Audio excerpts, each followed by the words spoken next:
Fala galera, escutando uma música aqui, preparando umas aulas. Vou diminuir aqui agora pra gente começar. Led Zeppelin, vocês conhecem essa banda? Muito boa. Vou diminuir aqui. Pô, simbora meus queridos. E aí, tudo em paz? Como de costume, eu vou fazer aquela retrospectiva, lembrando o que a gente viu aí nas últimas aulas rapidamente, para a gente dar início para novas descobertas, beleza? A gente começou a falar sobre o processo de regionalização e integração da América, né? A América, repetindo mais uma vez, sempre gosto de salientar, não estou falando dos Estados Unidos, estou falando do continente americano, América do Norte, América Central e América do Sul, onde cá estamos vivendo, beleza?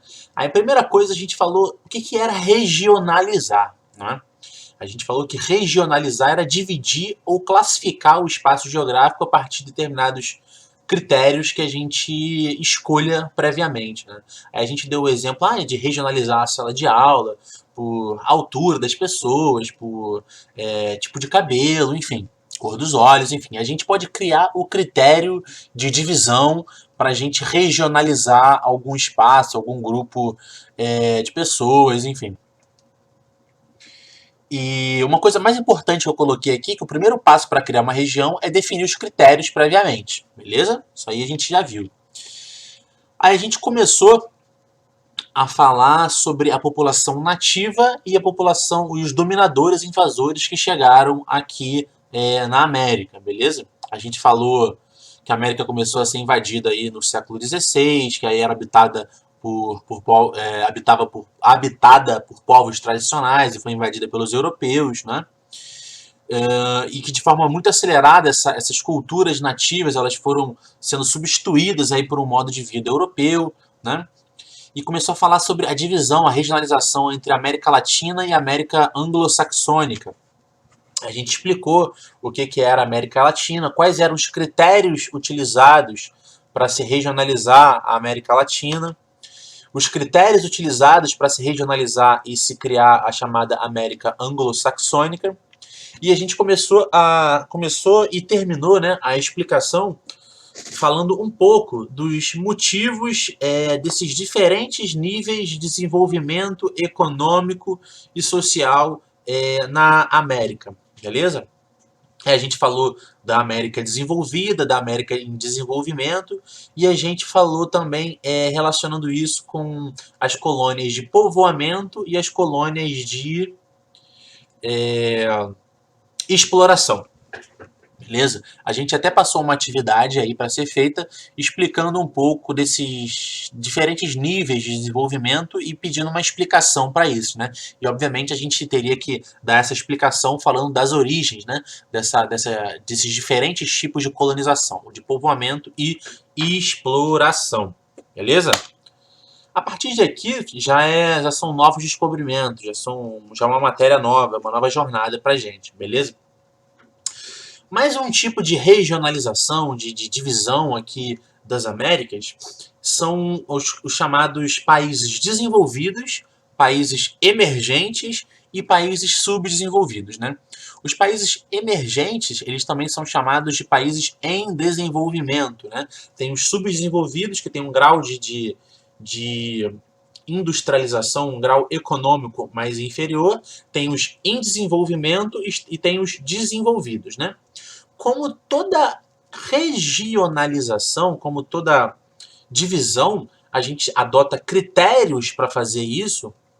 Os critérios adotados para a gente chamar um país de país desenvolvido, em desenvolvimento ou subdesenvolvido são dois critérios, né?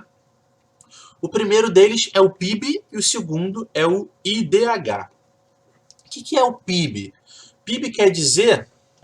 Cadê a minha caneta virtual? Aqui, ó. O PIB quer dizer o P de produto, o I de interno e o B de bruto.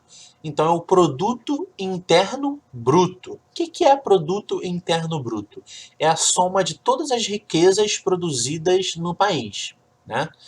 todas as mercadorias vendidas, todas as peças fabricadas, todos os serviços prestados, soma-se toda essa quantia para se chegar ao PIB, ao Produto Interno Bruto de um país, de uma nação. Okay? Esse é um dos critérios para a gente classificar um país como subdesenvolvido, em desenvolvimento ou emergente e país desenvolvido. O outro critério é o que a gente chama de IDH, que é o Índice de Desenvolvimento Humano. Né? Como o próprio nome já diz, Índice de Desenvolvimento Humano, para a gente chegar a um IDH, que é um número, a gente leva em considerações 3 fatores, né, para a gente chegar ao número do IDH. O primeiro fator é a expectativa de vida. Quanto maior a expectativa de vida, quanto mais velho a gente morre, em teoria, esse país tem meios que possibilitem a minha idade ser avançada. Uma saúde melhor, um saneamento melhor, uma qualidade de vida melhor, beleza? Então, quanto mais expectativa de vida eu tenho no país, maior o IDH vai ser desse país.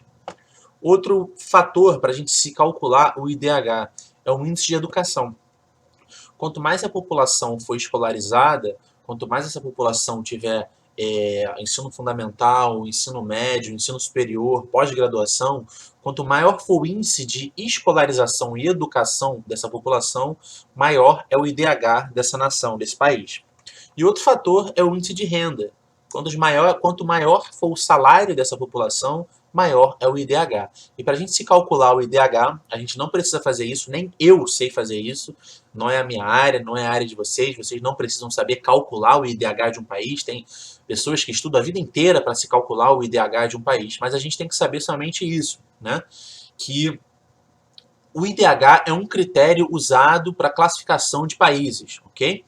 E para se calcular esse IDH, a gente leva em conta 3 fatores. O primeiro é a expectativa de vida, até que idade essa população chega em média.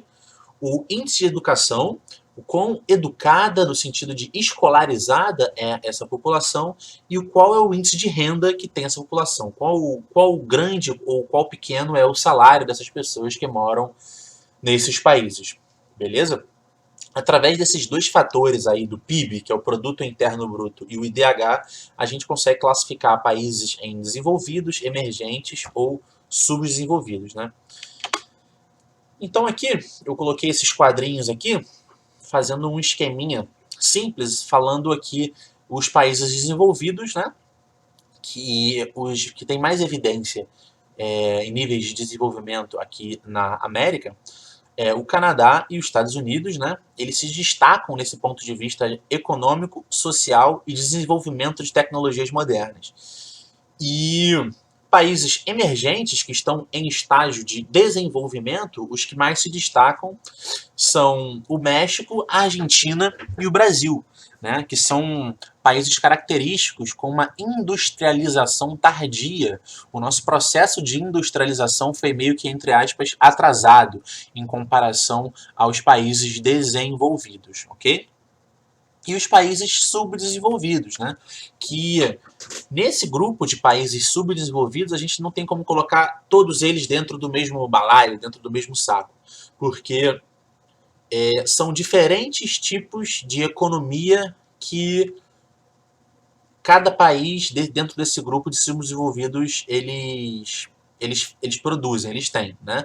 Tem um tipo de alguns países têm a economia baseada no extrativismo mineral, alguns países têm a economia baseada na agropecuária e alguns países têm a economia baseada no turismo, beleza?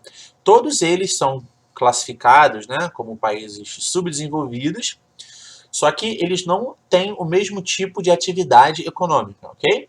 Um grupo desses países tem a maioria da atividade econômica no extrativismo mineral, outro grupo na agropecuária e outro grupo no turismo. E aqui eu listei alguns exemplos desses países aqui para a gente ter uma noção, não cabe eu ficar lendo aqui, depois vocês olham isso com um pouco mais de calma, ok? E a gente pode lembrar aqui também, sempre lembrar o principal motivo pelo qual a gente ainda carrega até hoje esses diferentes níveis de desenvolvimento sociais e econômicos, que isso se iniciou lá na época das invasões aqui na América, né? Justamente o que eu acabei de falar aí nos slides anteriores, em que eu pedi a atividade, né? Que a origem disso se remonta, se inicia nas colônias de povoamento e nas colônias de exploração, beleza? Como eu já falei isso algumas vezes, se alguém tiver alguma dúvida, a gente conversa pelo chat para esclarecer isso um pouco melhor, beleza? E como nós fazemos parte dos países em desenvolvimento, né? Como a gente ainda está num estágio da economia que a gente não é classificado como um país desenvolvido, nós, como países da América Latina em desenvolvimento ou subdesenvolvidos, para a gente poder meio que bater de frente com os países desenvolvidos de maneira mais leal, que a gente consiga competir economicamente com esses países desenvolvidos, nós tivemos que montar estratégias econômicas para a gente poder comercializar com esses países, né? Porque como nossa economia ela é uma economia mais fraca, para a gente poder comercializar com países de economia muito forte, às vezes os critérios ficam um pouco desleais, né? Porque eles têm muita grana e a gente tem pouca grana. Basicamente, as estratégias que a gente criou para poder se desenvolver e poder ter uma disputa econômica mais igualitária foi a junção desses países, né? A gente criou aliança com outros países emergentes e países subdesenvolvidos para que juntos nós nos tornemos mais fortes economicamente e socialmente, beleza? E um desses exemplos dessas alianças econômicas e sociais foi o que a gente chama de Unasul, que eu até trouxe a bandeira aqui da Unasul para a gente poder visualizar melhor.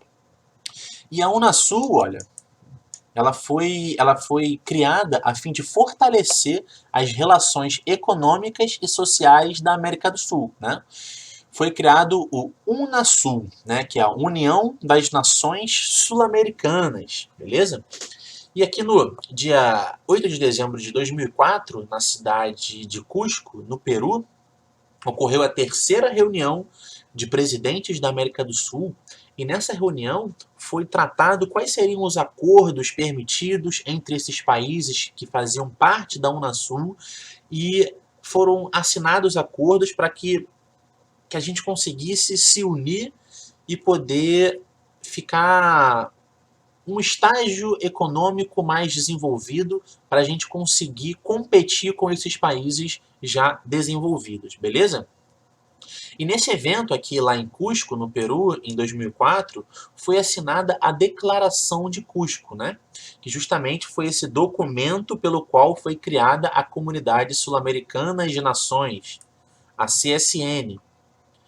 Que a CSN era a CSN e a Unasul era mais ou menos a mesma coisa. Só que primeiro ela se chamou CSN, né, Comunidade Sul-Americana de Nações, e depois ela foi meio que rebatizada para Unasul, né? Que eu falo aqui que em 2007, quando ocorreu a primeira reunião energética da América do Sul, lá na Venezuela, os países membros da CSN decidiram mudar o nome para Unasul, beleza? E aqui no dia 23 de maio de 2008, aqui no Brasil, lá em Brasília, nossa capital, 12 países assinaram esse tratado para a criação do Unasul e fortalecimento econômico desse bloco, né, dessa junção de países. E aqui eu coloquei os países que assinaram esse acordo, né, que é o Brasil, Argentina, Chile, Uruguai, Paraguai, Bolívia, Equador, Colômbia, Peru, Guiana, Suriname e Venezuela. E vocês não precisam gravar o nome desses países porque não faz o menor sentido. É só vocês botarem no Google que vocês vão ver quais são os países que fazem parte disso. O que é importante a gente ter em mente é que o Unasul ele foi uma tentativa de da gente fortalecer os países aqui da América do Sul para a gente conseguir ter maior competitividade com os países já desenvolvidos, beleza? E outro exemplo dessa tentativa e dessa... Não só tentativa, né, mas a gente conseguiu concretizar isso, é o Mercosul, ok? O Mercosul é um bloco econômico que foi uma das primeiras tentativas latino-americanas de integração econômica e social dos países, beleza? Ele foi criado aí em 1991, um aninho antes do meu nascimento, eu nasci em 92, né? E na época da criação ele era composto por Brasil, Uruguai, Argentina e Paraguai apenas, beleza? E era um momento histórico onde o Brasil e a Argentina, nós estávamos, né, nós brasileiros e argentinos, estávamos começando a fortalecer as nossas bases industriais, né? A nossa indústria ainda era muito enfraquecida e nesse momento a gente estava fortalecendo a nossa indústria, tendo muito investimento nesse setor, né? E no início, o objetivo desse bloco econômico era simplesmente a circulação de mercadorias entre os países pertencentes com uma diminuição do imposto ou sem imposto. Ou seja, eu poderia vender e comprar produtos da Argentina, e do Paraguai e do Uruguai com a taxa de imposto muito menor. E isso fortalecia muito a nossa economia. E atualmente, esse bloco econômico ele se evoluiu para, além da livre circulação de produtos, uma livre circulação de pessoas, né? Se eu quero ir para a Argentina, por exemplo, eu não preciso de visto, eu não preciso de autorização. Eu só tendo a minha carteira de identidade, eu passo na fronteira sem nenhum problema. É uma livre circulação de pessoas, né? E essas tentativas de união, de fortalecimento dos países subdesenvolvidos e em desenvolvimento, né, ou emergente, elas só têm a contribuir para os nossos países, né, para a gente poder meio que bater de frente com os países já desenvolvidos. E aqui eu trago esse mapinha aqui que eu peguei no site Brasil Escola, que os países aqui da cor laranja, Venezuela, Brasil, Paraguai, Uruguai e Argentina, eles são os chamados países membros do Mercosul. Porque tem essas três classificações, né? Países membros, países associados e países observadores, que são, no caso, os observadores são países que pediram a autorização para entrar no Mercosul, mas ainda não foram autorizados. Os países associados são Colômbia, Equador, Peru, Bolívia e Chile, e o país observador, que ainda está tentando entrar para o bloco econômico chamado Mercosul, é o México, beleza? Por hoje é só, a gente encerrou esse capítulo, não tinha por que eu dar início a outro capítulo agora,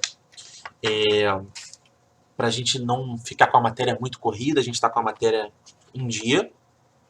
E hoje a aula vai ser curta, a gente vai conversar bastante sobre isso e fazer algumas tarefas, beleza? Um beijo grande para todo mundo e a gente se encontra aí no chat. Abraço, galera!